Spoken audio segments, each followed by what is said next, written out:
Greetings, Culturians, and welcome back to the channel. I have to talk a little bit about what's going on with Marvel right now. We've had rumors now going all the way back to the end of March that have been swirling about date changes, the release date being moved, the Doomsday clock being reset, whatever else is going on there, the fact that we may end up with 3 movies instead of just 2. All of these things have been in broader conversation, especially in the circles behind the scenes. And when you add them all together, it kind of makes sense. So we're going to talk about it. Here we go.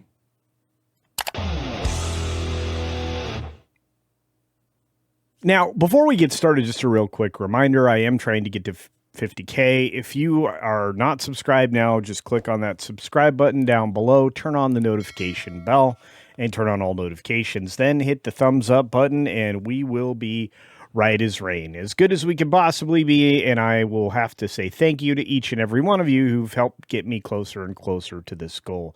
If you don't mind, share this particular video with everybody who might be interested in stuff going on with the Avengers, because there seems to be a lot. This story coming to us from not friends, but people over at Polygon. They are saying that Avengers Doomsday may release earlier as Marvel appears spooked by Doomsday. Well, they should be. They were trying to make something of nothing. These two films couldn't be any more different if they tried. Marvel had a different kind of a pop culture sensation than Dune does, and Dune has already fixed their days. They took all the premium LFs, they took all the IMAX screens, they own basically this release date. Marvel has to get out of the way. This is the first time in a long time where they had to blink, and supposedly they are. They're going to be backing down from what is referred to here as a box office brawl. And this goes all the way back to March 31st. Remember, we were talking about, the potential of the movie being split into 3 different pieces instead of 2.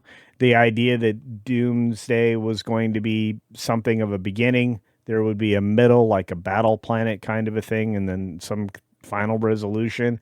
I think they're going to go a little too far in this because I also feel like people are just kind of done with Marvel. There's not anything compelling, and by changing Robert Downey Jr.'s character, I think they're losing a lot. But let's grab the story. Ever since Marvel Studios announced that Doctor Doom would replace Kang as the next Avengers supervillain, the company has been trying to sell Victor Von Doom as the biggest Marvel big bad since Thanos, if not bigger.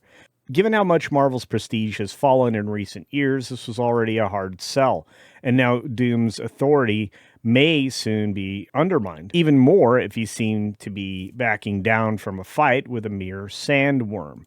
And look, this makes a lot of sense. If you're a studio that is having a rough go of it, and let's just be fair, Disney as the overall studio owner has, and Marvel has given us very little hope to look forward to anything they might produce. They had to bring back everybody. And even big names inside of Hollywood, people who claim to be insiders, are starting to sell the same, tale. It's not as much a rumor anymore as it's a darn certainty.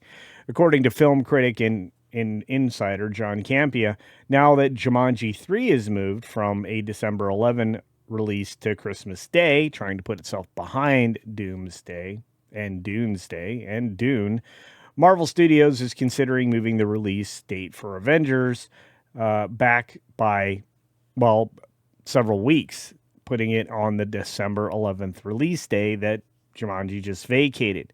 Doomsday is set to release on the 18th, but in direct competition with a film we know is going to be widely viewed, Dune Part 3. And while there has been an online anticipation for Doomsday, including the likes of Robert Downey Jr. promoting it, it really isn't something that really is going to move the needle. In fact, almost nothing Disney has done with the Marvel universe has moved the needle. And I don't think the 4 teaser trailers were very engaging since they were all so very forgettable. Whereas Dune, Dune has a future. And there's a lot of speculation on whether or not any of those teaser trailers will actually have anything to do with the movie. There's a lot up in the air. They had to do massive amounts of reshoots, which they had to do for a long period of time. They don't have a lot to work with, and yet they still have to make 3 movies instead of 2 out of what I would say the Russo brothers are creating an absolute disaster in the making. This is going to make Zack Snyder's Rebel Moon look good, in my opinion.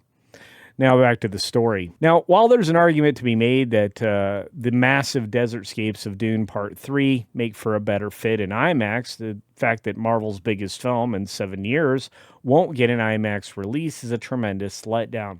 When Avengers Infinity War and Avengers Endgame released back in April of 2018 and April of 2019, no other big film dared to compete with those films. And yet, here we are, 2026. Avengers Doomsday may very well lose its opening day top spot to Dune Part 3, especially with the latter's IMAX advantage. So, what do? You move it. You have to. If you're Disney, you're not the big bad anymore. And as other studios grow in size and complexity, especially if we end up with Paramount becoming, well, the owner of Warner Brothers, we now have not just a contender, but something to be feared if you're Disney. Now, Disney is, well, been very reticent to use 20th Century Studios the way they always should have to release the R-rated superhero content that they always wanted to make but didn't. It's one of the reasons why Deadpool and Wolverine kind of got the green light. It was the last time that Marvel could maybe get everybody together to do something like that. And they didn't mind making it, questionable content if it was going to push Marvel back into the forefront, which it did for a limited period of time, but it immediately shrank backwards as minimizing Marvel and minimizing Star Wars on Disney minus was probably the worst mistake any executive has ever made. Back to the story.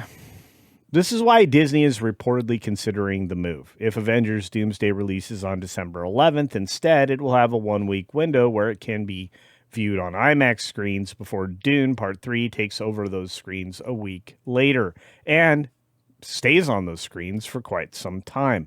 If it was shot for IMAX, well, it's going to make a lot of sense. Dune is that IMAX film. And overall, according to this writer here, they think it's a good thing, if not quite good enough. Being a diehard MCU fan, he's wondering if the mediocre movies are downright dull. Disney minus shows are killing it. And with Avengers Doomsday, he was looking forward to escaping the Marvel malaise. Do I think that's possible? No, not anymore. I think that likely, unfortunately, we're all stuck with some new form of disaster. And that disaster may be coming in 12 parts. From our friends over at The Direct, David Thompson writes, Marvel Studios confirms 12 teams facing Doctor Doom in Avengers Doomsday. 12 teams. Do we need 12 teams? I don't think so. Does this movie need that much distraction? I don't think so. Does this need to be 3 hours long in order to get all this in? I don't think so. At least I hope not. I don't know about you, but I'm tired of 3-hour-long cinematic journeys. I want to get back to the 2-hour or less window, and I would like to have more films, which is why the rumor that this is going to be split into 3 things rather than 2 is starting to be even more persistent. We've been hearing about this for quite some time.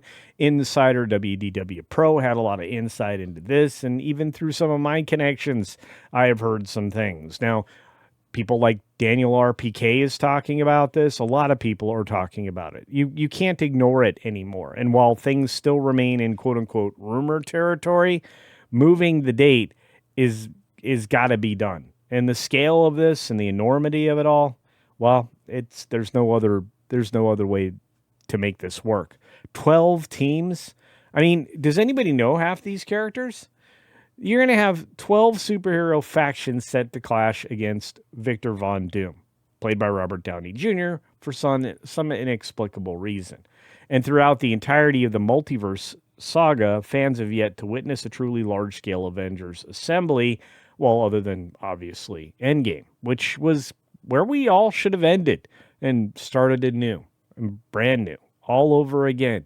maybe using properly the Fox's X-Men characters and related characters like the Fantastic Four, which turned out to be the Fantastic Four.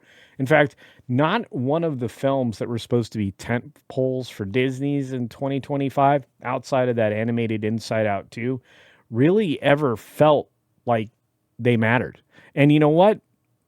They really didn't. Warner Brothers took over the year as far as the box office earnings, and if it weren't for Avatar, Fire, and Ash, well, Disney wouldn't have been able to win the day in the end. And I still argue they probably didn't. They've spent too much money making too many poor things and not making that money back that I don't see a lot of hope here. But in a timely Easter Sunday celebration, Robert Downey Jr. took to Instagram to share official Doctor Doom artwork from the Avengers Doomsday, as it's loaded with meaning. It's festive, but these Easter eggs are a big problem, showing off all the potential characters, all the basic team-ups that could be there, wiping out the Fantastic Four. You got Loki involved there. You've got all kinds of other things. You're starting to see, I believe, stuff fall apart. And that's, well, only going to show disaster. And while that was kind of an interesting promotional image, it also sold us that this is going to be convoluted and overloaded. And I've seen too much of that recently. I think that you need to sell this is a good story beginning to end before you sell this is a bunch of little stories that we could have just presented in vignettes. I think that would have been the smarter part of getting this out there. Regardless, Spider-Man is coming to the big screen soon. We'll have a better understanding of where things are at, and the out of order nature that this feels like is maybe going to make some sense, especially with some of the team ups that are happening in Brand New Day. The question is, does anybody care anymore? Will, after Spider-Man, people feel a little more engaged with Marvel? Or do you think Brand New Day will feel like the pinnacle and Doomsday will end up being the letdown? Let me know your thoughts on that down in the comments section below. And you know what? Let me know if you're even going to bother going to see Doomsday, let alone Dune Part 3. On that note, be sure to take care of yourself, take care of others, and until next time, see ya. Just hopefully seeing something good for a change.